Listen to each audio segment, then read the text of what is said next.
Hi, everybody. Welcome to Roland Pruitt. That's me. My Kaiju review. And in this show, this is show number 3. We are doing Radon, or Rodan, as he's known in America. But again, the original pronunciation, the real pronunciation is Radon, which is short for pterodon. I think. I'm pretty sure. So anyway, welcome to the show. Let me bring up my assistants that help me with the show, Anastasia Thank you for this. Yeah, thank you very much. and Professor WallNutt. Yes, hello. Nice to be here again. Good, excellent. So Radon is a pterodon. Evidently, he was in hibernation and atomic radiation evidently was able to bring him back to life, just like Godzilla. So again, we're getting all these dinosaurs and stuff that are coming back to life because of the radiation, and that was kind of the theme back in the 50s, in American films and Japanese. So especially Japanese, they wanted to point out, hey, you guys put all this radiation over here. I think they were trying to make a point. Anyway, so let's get into Radon. This is a screenshot of the Japanese version. I prefer the Japanese versions over the American versions. Or I should say Western. We start out in a little mining town. Oh, let me get my miner hat on. I got a mining hat just for this show. Unfortunately, it doesn't have like a liner. So it kind of sits low on my head there. It looks kind of goofy. But anyway, so yeah, we had this nice little mining town. I was talking to somebody about this, where this was. Give me a second.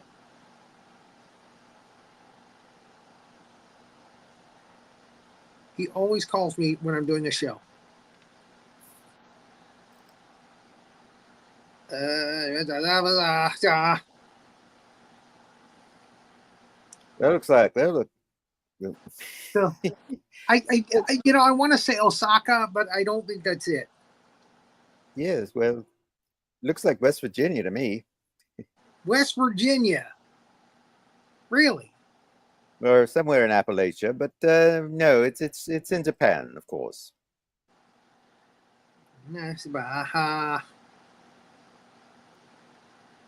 I'm looking at Wikipedia here to see. Rodan film. Here we go. They should tell us where it is. All right. Directed by Yoshino Honda, Tsuburaya.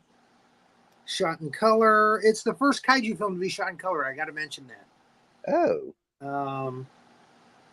Very good. Plot. Village of Kitamatsu, near the foothills of Mount Asshole.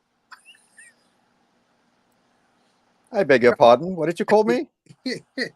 Japanese island of Kyushu. Kyushu. Yeah. I heard it's lovely in the spring.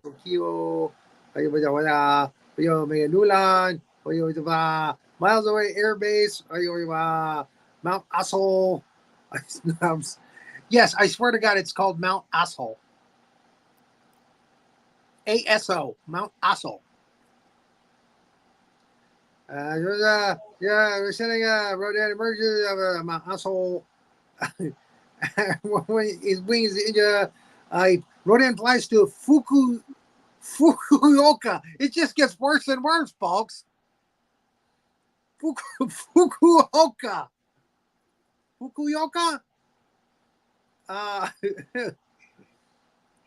Wow. So that's where the film takes place. Mostly around Mount Asshole, though. Mount Asshole. So you got to wear a miner's hat when you go into Mount Asshole. Oh, yeah. All you're missing is that cool little light on the forehead there. Okay, what we just had, there was a fight between two of the miners, and they're going down into the mine together. One of them's sister is Keo, who is the leading lady of the picture. Her brother, her brother's not named shit. I'm sorry. And I shouldn't cuss. Gosh darn it, I'm trying to keep it clean. You've been cutting. Can we cut that?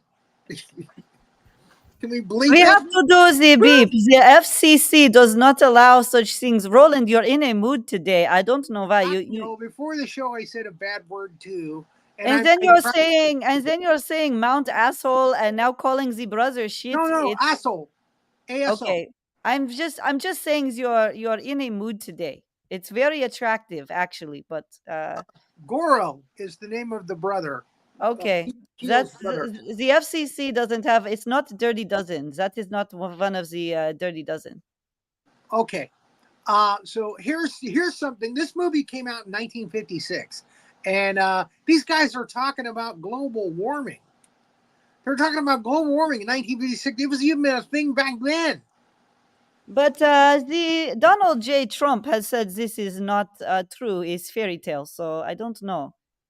Well, I live in Central Florida. We're getting ready for Hurricane Milton to come in, and he's like a hurricane that nobody's ever seen before. So by gosh, yes, yes, I gotta say I'm a little bit of a believer in the scientists and all the intelligent people, and not the guy that talks about windmills causing cancer. Sorry. Well, it's possible Trump is not that brilliant. I've noticed that myself. I don't really get involved in the American politics, but you're right. Yes, we shouldn't get into American politics, but I'm telling you right now, there is something to global warming, and we're seeing the effects of it in these terrible hurricanes that we're having now. So anyway, back to Mount Asshole. Yeah, these guys were talking about global warming, talking about the poles melting, even back then. So that's how long politicians have been taking the money and looking the other way. Since 1956. You would think that you think someone would have done something about it like half a century ago. Yes, you would think. See, the that Japanese would have been the time to do it. Yeah. The Japanese are so far very sophisticated people, and they're very ahead of the curve. And here they are, 1950s already. With their high-speed rails and giant monsters. Well, yes, that is you have true. To be damn intelligent to deal with that. Exactly. Yes. And they come up with all sorts of interesting solutions to their. Okay, I just want to point that out. That's our leading man on the left there. That is Kenji Sahara, who is he's been a lot of the Godzilla films. He plays Shigeru Kawamura. And evidently there's been a problem down in the mine, and they're pulling up bodies. Mm-hmm. So there was like an explosion down the mine or something, and they're pulling up bodies, and he goes down to see what's going on, and they pull up the guy. He's floating face down that Goro was fighting with. So they think Goro might have killed him, and like went crazy or something and killed him, and then he's hiding in the mine. The doctors take a look at the body, and the it's all cut up bad. There's Kyo, the leading lady. She's the girlfriend to Kawamura, to Shigeru. That's a crazy name. Shigeru, maybe. Shigeru, maybe. So they have a roll call, and Goro's not in the roll call. So they go, "Oh, Goro's the guy that killed, and he's hiding down in the mine." This helmet looks a hell of a lot better with a liner in it, and on Kenji Sahara than it does me. But I digress. I say that because General Howitzer always says that. I digress, and I think that's funny. So a bunch of other guys go down into the mine to see if they can find Goro, and it's flooded from the explosion, so they have to tie a rope around each other so they don't lose each other as they go down into the water. And then the first guy in the line is and they should have heard the Jaws music, dun dun dun dun dun dun dun dun, because it pulls him under, and then it starts to pull the rope on the other guys, and they're trying to get the rope loose. The last guy in the line gets the rope loose, and he gets to a phone, and the other guy's shooting, and he gets pulled under, And then you see a shadow go over the guy that's on the telephone, and he screams, and that's it. That's all she wrote. And we hear this kind of strange sound, kind of like that, kind of a tweety sound. The doctor's pulling these three bodies, and they're just like the first one. They're all mangled up, and the doctor's like, "This is a terrible, terrible thing." If this Goro's doing these attacks, he's psychotic because he's just slicing them all up. And all the women in town are talking about him, and his sister Kyo. She's fearful for her life because all the other women are screaming at her through her paper door. You get scared when your walls are made out of paper, and people are cussing at you through the walls or through the paper. Yeah. So anyway, Shigeru. I want to say Shigeru. Kenji Sahara comes in. I'm going to call him Kenji. That's just easier for me. Because I don't want to bastardize the name anymore. I already have. He comes in. She's like, "Oh my God, they want to kill me." Just something like that. And he's like, "Well, yeah, they think that Goro killed these other men, and I don't think he did it." And just as he's saying that, a Meganulon comes in. Meganulons are these giant caterpillar-like creatures that have like big pinchers, and again they do that. I can't do the sound. They do that kind of sound. Anyway, it comes in, and the weird part is he runs out, leaving Kyo there with the Meganulon. He goes out to run to get help. He's like, help, there's a giant monster, come. So the security guys in the neighborhood there come, and then some other people come, and they're like, wow, what's going on here? And then the Meganulon comes back in because he smells food, and they shoot at it, and it goes away. It runs out the back door where it came in at. And they chase it. They go out the front door, and they chase around, and he's going out the back alleyway there. And he goes on up the mountain next to them that they've been, strip mining. And they see him up in the top of the mountain. That's probably a slide or two down from here. Yeah, here's everybody getting ready to go. Like, in the old Universal films, they used to have like a mob, that used to come with torches. That's kind of like what this is, except with guys in uniform and helmets and security guys that are dressed like Barney Fife. So, and there's the Japanese Barney Fife right there, about to be attacked by a Meganulon. Mm-hmm. Oh no! Here he comes! I only got one bullet. And he gets taken down with another guy. Two guys. It's got very fast pinchers, so it kills two guys just like that.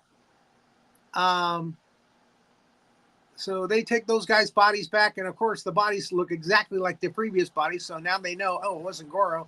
It was this caterpillar monster, Meganulon. I've got to say, for a movie from the 1950s, it's an awful lot of blood. Did they have that much blood back then? Well, this was the first one in color, you see. Ah. So they wanted to utilize that color. Yes. So, yeah, it's pretty violent, actually. But then when you realize at the same time Hammer Films was making some pretty bloody films, they were getting an X rating in England, because of all the violence. You can have sex in movies over there, but if you have the blood in it, man, you get an X rating. Yes. Kind of crazy. So the caterpillar goes off into the mountain. He's got a little cave there he goes into. And they got to be careful now because these things are this thing. They think there's only one of them. There's a whole bunch of them, actually. They think there's only one, but he's roaming around the neighborhood now. He's found a way. So they call in the military to help out. The military comes with machine guns and turrets, which I really like that idea. I think that's a good idea, as General Howitzer would say. And when these things come out, they machine gun it. And it deters it. Let's say that. And they keep moving on down. And then Shigeru, played by Kenji Sahara, he decides he's going to ride a coal car down into one of these Meganulon to kill it, because the machine guns just kind of bounce off it, but it hurts it. I mean, they go the other way. But so anyway, he kills one with a coal cart. Jumps off just in time, and it runs right into the creature and kills it. But then we realize there's more than one. There's a bunch of them. And he finds the body of Goro. So Goro's name has been restored. He died like the others. Then there's a cave-in. They were shooting machine guns and stuff in there, and there's a cave-in on Shigeru. So they've lost Shigeru. They bring in a Professor Kishiagi, played by Akihiko Hirata, who also played Dr. Serizawa in the first Godzilla film. And he's been in a lot of the Godzilla films as different characters. So he's telling them, we've got to find out more about these Meganulon, these creatures. Somebody got a picture when they were down in the cave with Shigeru earlier, and they were able to show it to him. And he's like, this looks like a prehistoric creature. Oh, no shit, Sherlock. Oh, I did it again. Darn it. Oh, Gosh, no. There's the picture. Darn it. Beep. You're going to get flagged. I keep doing that, and I shouldn't do it. So anyway, I'm going to take this helmet off. There's no coal mining things going on right now. So they're looking at the Meganulon, and he's like, oh, this thing looks like a prehistoric creature. Wow, we need to get closer to these things and see if we can find more so we can study them. You know, scientist stuff. Yeah, and, yes. Then there's an earthquake, and it's a pretty sizable one. And they all shake and shimmer. And oh, by the way, there's news people in the background there, and one of them is played by his name is Izeki, and he's played by Yoshifumi Tojima, who's in a lot of the Godzilla films. He's in just about every Godzilla film somewhere. He's a character actor. He's kind of portly. Usually has a little mustache, but I think here he's clean shaven. Anyway, we have an earthquake, and they decide to go out and survey the earthquake damage around Mount Aso. And they see Shigeru walking around down at the bottom, and they go and rescue him.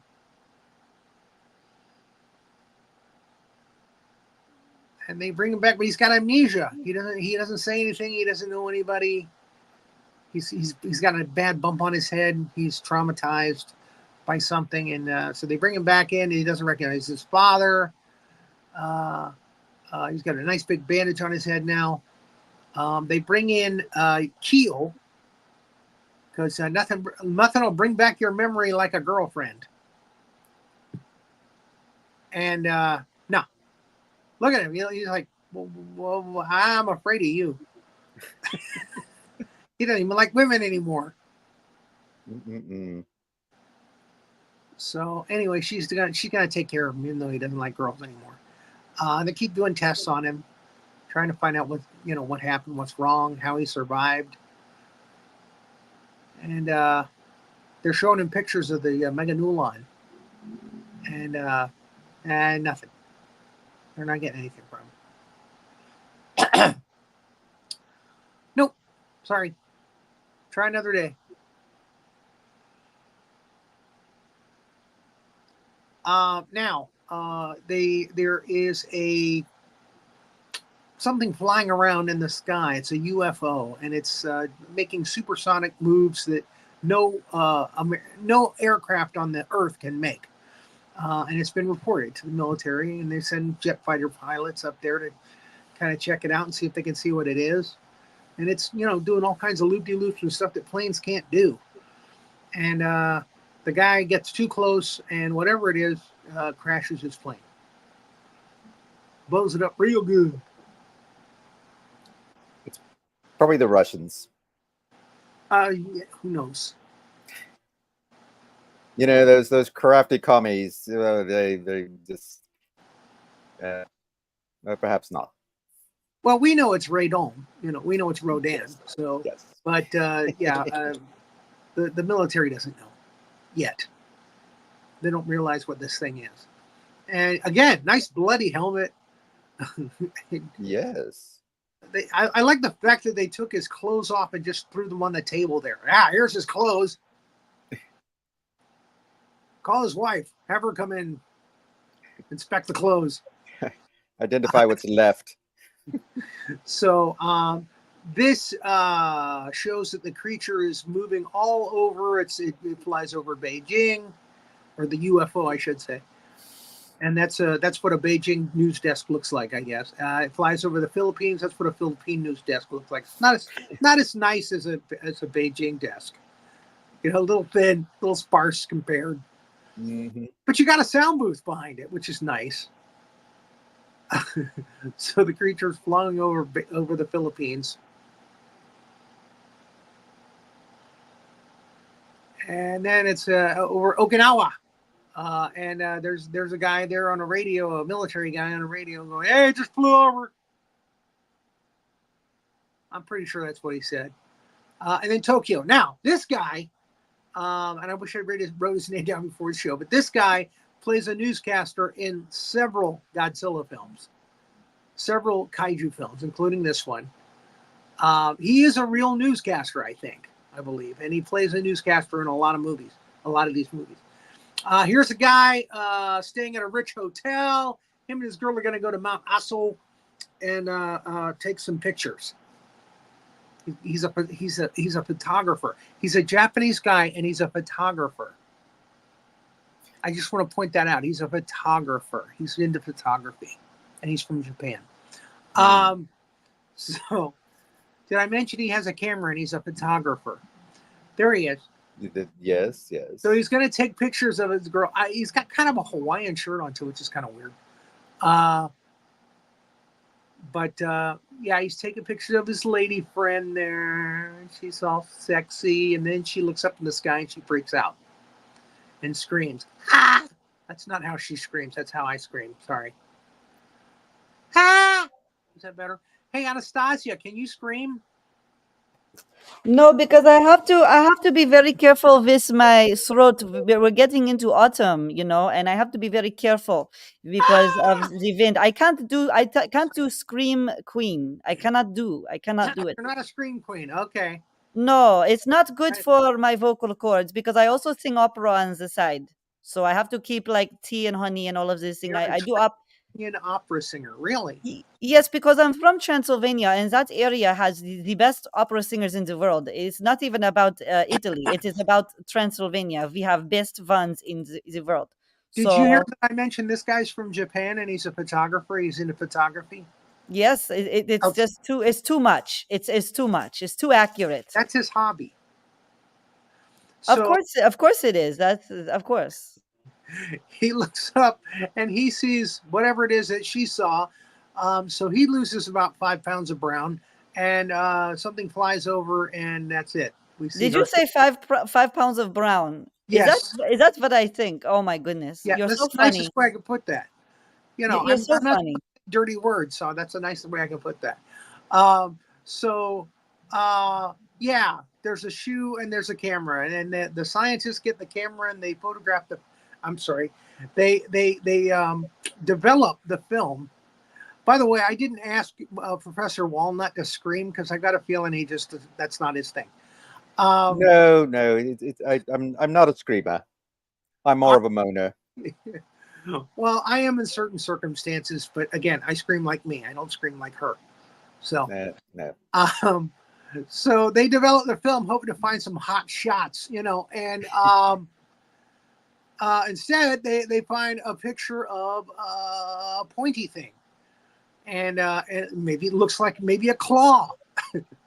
So they take it to Professor Kishiyugi. Man, I wish I'd have written that down proper. One of those. And he's like, well, wait a minute. Or one of his assistants goes, wait a minute. That looks, wait a minute. Let me go over here. And he goes over and he gets a book and he pulls up a book on, prehistoric birds, prehistoric flying creatures. And it looks like the wing and the claw of a pterodon. Radon, pterodon, Radon. There it is. And he matches it up just to show him. Look, see? And they're like, oh, yeah, that does look like it, doesn't it? So he said, well, maybe we should show it to Shigeru. And he's just sitting there doodling. You know, he's brain dead. And Kiyo was like, man, I wish I could get my man back. And she's like, oh, look, there's a little bruise of laid eggs, and the little eggs are about to hatch now. Let me show it to you. So she takes the nest out of the cage, which you're really not supposed to handle those things because the parents will kill the babies if you do. And she gives it to him, and he looks at it and he's like, oh, yeah, look at that. And the egg starts to hatch. And that's it. That's what triggers him. Go! And he goes back to the time he was in the cave after the collapse. He wakes, he's woken up.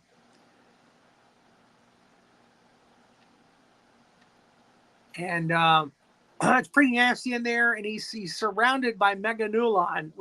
So it's amazing he wasn't already killed, that they didn't like feed on him, you know?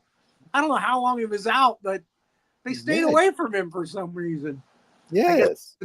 I guess that was in the script. Yes, plot armor. It's not like he had a can of bat Meganulon repellent, you know what I mean? He just mysteriously still alive, not torn to shreds in Meganulon meat. So and surprisingly, right after he wakes up, so does Rodan. He breaks out of his shell. Little baby Rodan. And there's a shot of the wind of his flapping his wings from the shell, and it's traumatizing, you know. He just and it eats the Meganulon too, all around him. So, you know, Shigeru had to watch all this, so that's why he was traumatized. He didn't just hit his head. You know, he watched a baby Radon hatch and then eat a bunch of Meganulon right in front of him. Now, me, I would have been like, yeah, eat those Meganulon. Yeah, they're going to eat me, man. Hey, wait a minute. Don't eat me. Stay away from me. And he comes back and he says, Kiyo! And she's like, oh, I've got my man back. And he's all sweaty. Radon made him sweaty. So now they show him the pictures again, and he's like, oh, yeah, that's it. Uh-huh. I'm saying that's the one right there. And he takes him down into Mount Assel, deep into the bowels of Mount Assel.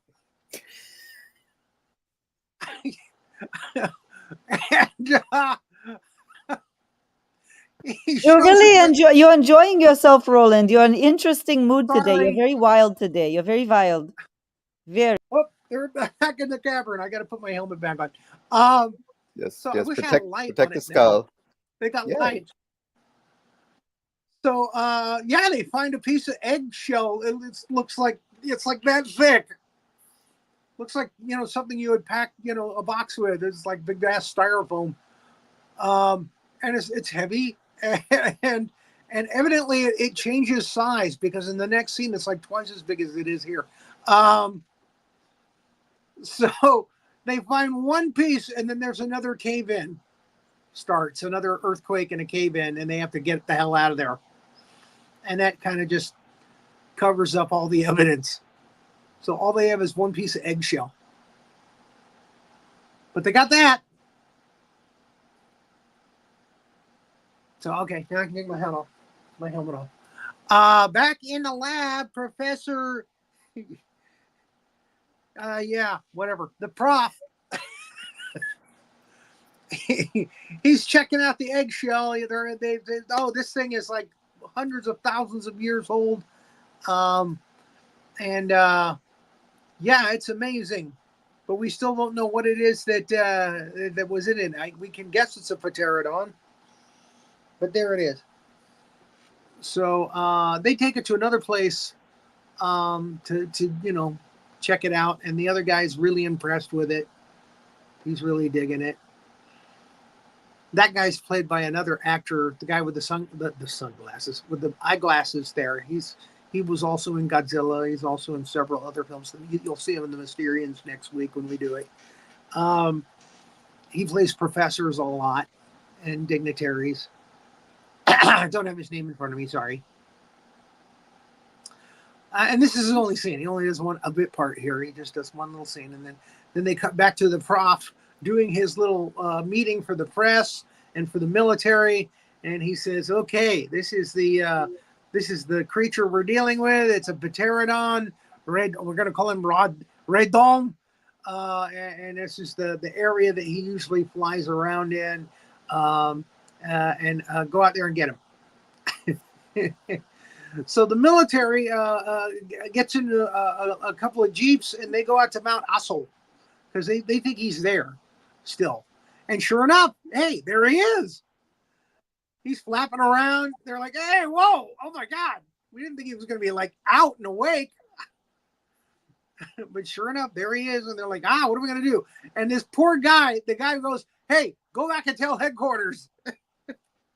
And he gets in a jeep. He's like, "Yes, sir." And he gets in a jeep and he goes off. And Radon doesn't like that because he takes flight and he flies over the jeep. Poor guy. Here he is taking flight. Na, na, na, na. Actually, let's talk about that.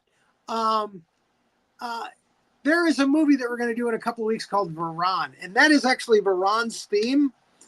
In this movie, they had different music by the same man, Akira Ifukube, and ironically, the Varan theme from the two films later, from 1958, would later become the Rodan theme in all the later films that had Rodan. And that's the sound of it. Da, da, da, da, da, da, da, da, da, da, da, da, da, da, da, da, da, da, da. Yeah. So anyway, he flies over the Jeep here, and the Jeep is just spun into garbage. It's woo right off the ground, spins a couple of times, and crashes headfirst into the rocks there. Yeah, poor guy. Yes. He was just going back to the base. Don't kill the messenger. Come on. And yes, he got caught in the whirlpool. What's that? Oh, I was just saying. Yes, he was unfortunately the victim of the whirlpool that generated by the Rodan creature. Yeah, well, again, when these sonic blast. Yeah, it's like, it's there's a big wind, and not the bad kind. It is bad kind actually. That would be the bad kind. Yes. But it's like a hurricane gust. It just yes. Woo.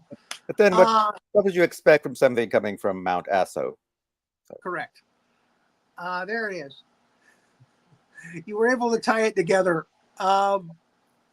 So the military now are like, okay, we're going to send some planes out and try to chase this thing. So the Japanese air something D, they chase after Radon, and there he is above the clouds. And he's so fast, it's very hard to keep up with him. And again, he can maneuver. He can make maneuvers that planes just can't do. So he can spin on his heels and go right back at him, which he does many times. Not good to chase after him in an airplane because you're outgunned. That's the Top Gun right there. And there's the proof. Flies over one of the guys, that's it. The plane's just a mess. It just blows right up. Yeah. Too much force, too much power. Yep. So we got a nice shot with some tracer bullet there.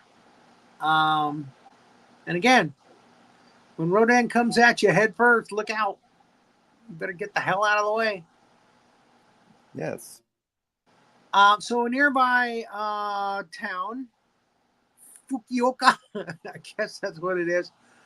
Um, uh, they've got a tour group on top of a bridge, and they're watching all of this going on. Take pictures. They all got cameras. We didn't have mobile phones back then, so their tour guides are like, get in the buses, let's go. We gotta go do some shopping. Because that's what they do on tours. They just take you shopping, take you to stupid places, and they take you shopping. So Rodan goes under the bridge. He's being chased by the planes. I'm not sure why, because I don't think that the planes, the gunfire is really hurting him all that much, but maybe he's playing. He's just playing. So he dives down into the water under the bridge. They keep shooting. They go under the bridge. And then he comes back up on the other side. Japanese Air something Defense Force. I don't know what the S stands for. But there he is coming up out of the water. Security? Japanese Air Security Defense Force? Yes. All right. Did you look it up? Yes. Okay. So again, Rodan is. They had a Rodan costume that they had a guy wear, and then they had this Rodan, which is just a kind of a glider kind of that they use for flying shots. So Rodan, just to show them, flies back over the bridge again. He does a loop-de-loop, flies over the bridge, and takes the bridge down. He's like, I'll show you. So the fighters go after him. They continue to go after him. They continue to shoot at him. And then he goes into Fukuoka, the town. And luckily, the military is close by. The tanks are rolling. People are boarding up their shops. And again, they have no idea how powerful this creature is yet. That it is going to be another Godzilla. It's going to be a bad kaiju. Naughty, naughty kaiju. So everybody's watching and waiting. We got our military guys are now in Fukuoka. They're watching. And Rodan takes light in the town, just over a building. I'm sorry, my eye itches. That's what the Rodan looks like up close. Radon. That's my Rodan impersonation. It's not great, but I don't know of anybody else that does one. So yeah, he's just little bird feet going down there, crushing stuff. He doesn't have big feet like Godzilla, that's for sure. But his wings, oh my God, his wings, when he starts flapping them, oh man, Hurricane Category 10. Yes. I know there's no category over 5, but it's pretty darn bad. We have to make a special one for Rodan. Category 10. Yes. Scientists are actually talking about adding a Category 6, but if a hurricane reaches Category 6, you better get out. You better get. There's no sitting through that one. So yeah, that's what this is like with Rodan.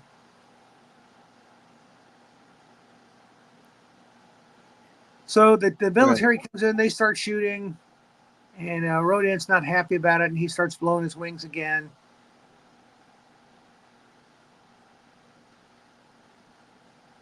And he's kicking up a lot of dust. And the military doesn't seem to have any effect on him. The missiles, the bombs, the tank fire, it's not really hurting him at all. You'd think they'd learn by now, after having to deal with Godzilla, that these giant creatures are impervious. Yeah, well, with Anguirus, he had a very thick skin too, especially on his back. Yes. Rodan, it looks like he's laughing about it on the right-hand side. Yeah, you're shooting those little things at me. He probably is. Like, yeah, silly humans. You think you're going to burn me? I've been buried in a volcano for thousands and thousands of years. So here's the thing. He's doing his wings and it's blowing away everything. These guys are close enough to see him with binoculars, and yet not a hair has moved. They're looking out the window through binoculars and nothing. Not even a little wind. Is that the scene where the military guy gets blown against the tree?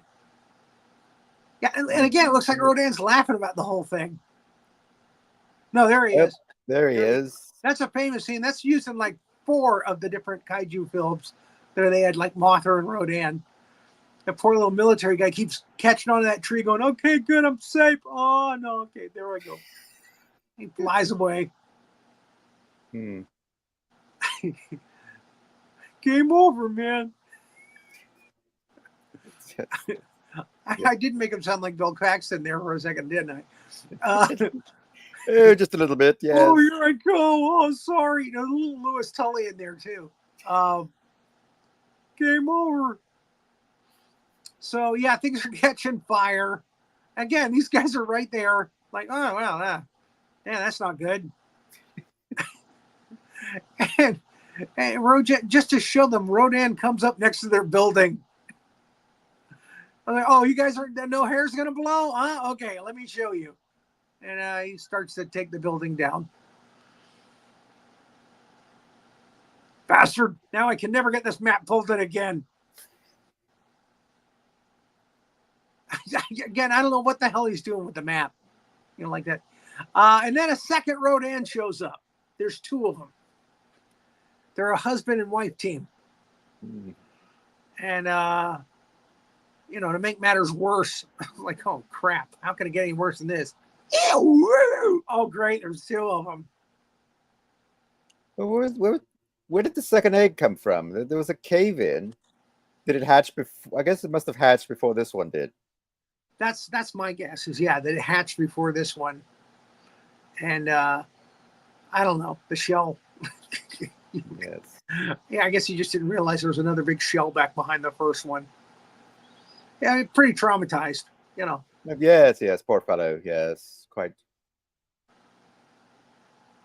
So yeah, the city's in flames. Yeah, this is not good. These Rodans are going to just destroy the world if we let them. So we have another meeting with the professor and the police chief, Nishimura, played by Akio Korori. Korori? Okay. Korori. Talking about Rodan and what can be done, and they're pretty sure that it's still in Mount. Both the Rodans are living in Mount Asol, which is volcanic now. Again, it's a volcano. It's not active, but it's a volcano. And there's some steam coming up from it, and they're probably living there. That's what these guys say. And Kawamura, played by Kenji Sahari, is still there. It's like, wait a minute, this guy's a minor. Well, what do you need to be there for? Well, he's the only guy that's really seen it. Well, we've all seen it now. Why do we need this guy here? What the hell is this guy doing in the meeting? What's he doing in the helicopter? He's a minor. So yeah, again, I understand the prop being there. I understand the news guy being there, but why the minor? What's he doing in the helicopter? I want to see it again. I will pay big money if you take me with you, so I can see the Radon again. It's part of my therapy. So there it is. Doctor told me I had to go. I like that. Confront your fears, my friend. Confront your fears. So a bunch of bones down there in a certain area down there at Mount Asol. And they're like, hey, that could be where the Rodans are. Very possible. And we see a little Rodan beak poking out there. Yeah. Who the hell's out there? Is that a helicopter? God damn it. I can get away with damn it. I can say damn it. I just can't say the other words. The other ones I was saying before I was discussing Mount Asol. Well, the rather, the unfortunate thing is, and we sort of missed it on the skeleton may have been the young lady that was, the picture was being taken, because you can see one of her high heels there. Oh, really? I didn't notice the Yes, high heel. Can we go back? yes. See the high heel? I didn't see the high heel. Yep, see, right there. Ah! Oh, there it is. Is there a high heel there? I mean, I see Yes, like yes. femurs and stuff, but Right in the middle. in the Not middle. middle, that's a high heel. Right. Okay. Yes. Right. Yes. Where They the got bow his tie. camera already, yeah. So Yeah. So, because we only saw the one high heel, and well, that's the other one. So they should have yes, put a Hawaiian shirt there. that would have been yes. just Yes. just to be certain. But okay, good spot. I mean, good eye, Professor WallNutt. So Well, they yes. were missiles. They're gonna blow up Mount Ossel with a bunch of missiles now. They got a bunch of like mountain destroying missiles, and they're gonna just bury these things again, which is a good idea. Obligatory evacuation scene. They're gonna evacuate everybody from Mount Ossel. There's the newspaper guys and the security and everybody. It's a good thing Shigeru looks out the window because his girlfriend Kyo is out there. She's like picking berries on Mount Ossel or something. He's like, "What the hell is she doing out there?" And he goes out there and he gets her and he says, "Hey, you got to come with me. Be safe." But weren't you in a helicopter flying over Mount Ossel a few minutes ago? It's not very safe. That's what it looks like she's saying there. She's like scolding him. Why? You're a miner. What are you doing on a helicopter? Oh, yeah, well, you're a miner's sister. And he got eaten up. So Take that. So they start firing at the mountain. And it blows up real good. Blowing up real good. yeah, as the Americans would say. What is that under my name? Please tell me that's not a credit from another show and another person. I believe yes. It says you're retired. I'm not retired. Can we change that? Put like It's changed now. I changed it. Yes, like it's put changed. Kaiju enthusiast or something, or Kaiju fan or something. How about Kaiju genius? Because you're a genius. Yeah. But I'm not retired. Not yet. I'm close. But my mom won't let me. So we're back at the blowing up of Mount Ossel. A lot of gas there, a lot of fire. Stop it! Yeah. Oh, I thought that was the retired again. Okay, I thought she was playing games with me. No, Thank you, Kaiju expert. Yes, yes. expert. Oh, okay. Anastasia, Thank you, Anastasia. Anastasia. Sorry, she's on the ball. She Gonna make my knows what head she's doing. go big. I appreciate. Thank you so much. I have great admiration for you. So they're all watching pretty close, actually. And it's blowing up good. And then they fire a missile, I guess a little low into it. And damn this map, I can't get it closed. Still struggling with the map. Damn map! Why? And it activates the volcano part of Mount Ossel. So big fart right upward. I can say fart. And the lava starts to flow. And the giant pterodons start coming out.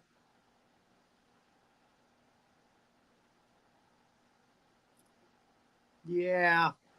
Yep, there they But are. like a moth to a flame, they say. These Rodans are fascinated by the fire coming from Mount Ossel. So one of the Rodans' wings get singed, and I want to think it's a girl for some reason. I don't know why. It's probably the other way around. It's probably the stupid guy. And the wife's like, "Oh God, look at you now! Look, you're going down. You're gonna go down in the lava. Look, see, I told you not to get close." But no, It's probably the like- respectful husband that goes down to be with his wife. Has always been my thought since I was a kid. Was the first one was a girl, Rodan, that went down, and then the guy was like, "Oh, I got to go down to be with my woman. I can't just take off." Although one of these Rodans does survive and comes back in Ghidorah the Three-Headed Monster. And what's crazy is they dig another Rodan out of a mountain in the next movie, which is Godzilla vs. Monster Zero, or in Japan, Invasion of the Astro Monster. And that might be the first Rodan that went down. I mean, anyway. That movie, the whole finding of Godzilla and Rodan in Monster Zero made no sense whatsoever. Godzilla is in Lake Myojin, which is nowhere near where we left Godzilla off at the end of Ghidorah King. Again, Godzilla and Rodan are alive at the end of Ghidorah the Three-Headed Monster, and you would think that they would spirit them away to Monster Island or something like that, you know. But Godzilla's sleeping at the bottom of Lake Myojin, and they have to blaze Rodan out of the side of a mountain. So I'm guessing it's one of the Rodans that was buried here at Mount Aso. It might even be at Mount Aso. I got to check that out. I got to look that up. Anyway, so that's it. That's Rodan, the first color kaiju film. I didn't have to colorize it. Yay! There is one more black and white kaiju film coming up in 2 weeks. It's called Varan. Not sure why they did that one in black and white, since they did Rodan and Mysterians in color. You would think they would be doing it in color from here on out, but no, that one's in black and white. I've colorized it though, or I should say General Howitzer colorized it for us. And hey guys, welcome. We're about to close out the show. But welcome. Hope you were watching. Hope you enjoyed it. If not, you can watch the replay. So yeah, Rodan likes to hang out in crazy places like Mount Aso and the city, the town of Fukuoka, the city of Fukuoka. What did you say to do? What? So I can't even comment where's on Yoka? that. Come on.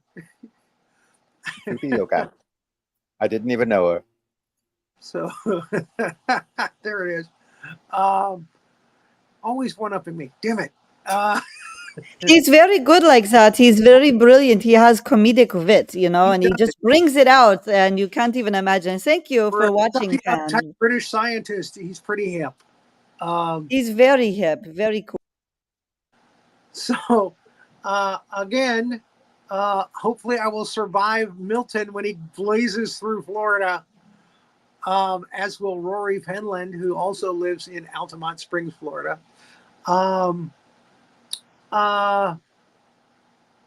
Thursday, General Howitzer, who I believe also lives in Florida,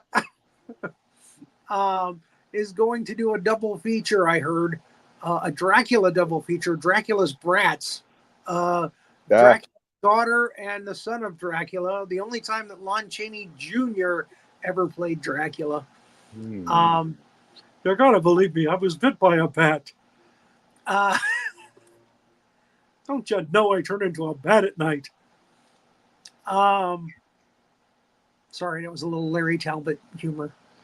You and about 50 million other guys. And next week on this show on next Tuesday, we're doing the Mysterians. Mogera. Also another film with Akihiko Harata. He plays the hero in the movie, one of the heroes. And in 2 weeks, we'll do Varan, the unbelievable. We're actually going to do the Varan movie, the one from Japan, colorized. The timeline will be in color, just like all of them. Good. And let's see what else is coming up. In 2 weeks on General Howitzer's Big Monster Briefing Room, A Nightmare on Elm Street 2: Freddy's Revenge. Mm. So they've got a good Halloween thing planned. We got Ghost of Frankenstein. We got Mothra on this show coming out after Varan. They got The Exorcist coming up on the 31st on Halloween on Big Picture Briefing Room. Also on Two Guys and a Gal Talking Movies. That's the Monday show. Yes. They didn't do the first one, which was about werewolves, on Monday because Rory Penland fell asleep. That Rory Penland knucklehead. So they're going to do it Friday at 7, I believe. Oh. So yes. I was rather looking forward to it. Talk about vampire movies. They're going to talk about ghost house movies. Yes. So they got a lot of good stuff coming up on that too. So keep an eye out on Monday nights for that. Did I miss anything, Anastasia? Do you know anything else that's coming up? No, but probably no icing on Thursday at 10 p.m. Eastern time. Rory will be there if he doesn't fall Yes. asleep. He's done that to her too. He's fallen asleep when he's supposed to be doing a show. Knucklehead. Oh dear. Alarm. Yes. Okay. Yes. I was. Yes. That modern technology is a wonderful thing, and yes, you can set an alarm and wake up at a proper time to watch these excellent programs. All right. So thanks for joining us. Thank you, Professor WallNutt, for your wonderful one-liners. Thank you, Anastasia, for running the show for us and popping in and out. Thank you. It's my pleasure. I enjoy very much. And we'll see you next time on Roland's Kaiju Review.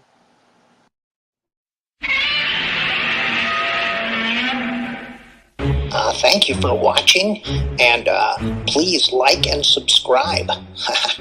Thanks.